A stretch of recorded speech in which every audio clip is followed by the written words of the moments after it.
Ներկայացված առաջարկների քննարկման արդյունքում որոշում է կայացվել հունիս ամսվա ընթացքում իրականացնել ավտոբուսային առանձնացված գծերի շարունակության ապահովումը, ինչպես նաև երթևեկության փոփոխություններ մի շարք փողոցներում։ Պատկերում ներկայացված է առաջիկա պլանավորված փոփոխությունների արդյունքում երթևեկության կազմակերպման նոր սխեմաները, որի նպատակն է հասարակական տրանսպորտը առանձնացնել ընդհանուր երթևեկությունից, ապահովելով արդյունավետությունը և սպասարկման որակի բարձրացում։ Մասնավորապես, Մաշտոցի պողոտայում ներդրված ավտոբուսային առանձնացված գիծը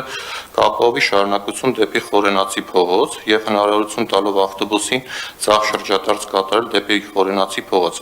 Խորենացի փողոցում կներդրվեն ավտոբուսային առանձնացված գծեր երկու ուղղություններով և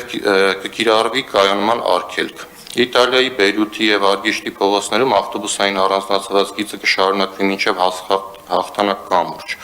Այս փոփոխությունների համատեքստում կիրականացվեն երթևեկության փոփոխություններ նաև Սուրբ Գրիգոր Լուսավորիչ փողոցում, որի արդյունքում Լուսավորիչ փողոցից Մաշտոցի պողոտա-խաչմերուկում կավելացվի երթևեկելի գոտի թույլատրելի ուղղությամբ դեպի ձախ հաղթանակ կամուրջի ուղղությամբ, ինչի արդյունքում ձախ շրջադարձ նշված ճանապարհատվածում կիրականացվի երկու երթևեկելի գոտուց։ Ավտոբուսային առանձնացված գծերի ընդլայնման աշխատանքների ավարտից հետո կուսումնասիրվեն երթևեկության հոսքերը Մաշտոցի պողոտայում և կիրականացվեն լուսացույցների ռեժիմների փոփոխություն, որից հետո կսկսվեն աշխատանքներ Սարյան փողոցում երթևեկության կազմակերպման փոփոխությունների մասով։ Խնդրեմ հաջորդ պատկերը։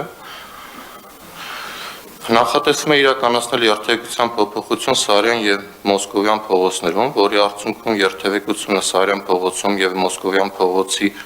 Թումանյան փողոցի խաչմերուկից մինչև Բաղրամյան պողոտայի խաչմերուկ հատվածում կազմակերպվի միակողմ ուղղությամբ Մաշտոցի պողոտայից դեպի Բաղրամյան պողոտա ուղղությամբ։ Այդ փոփոխության արդյունքում կապահովեն տրանսպորտային միջոցների կայանումը նշված ճանապարհատվածների երկու կողմերում։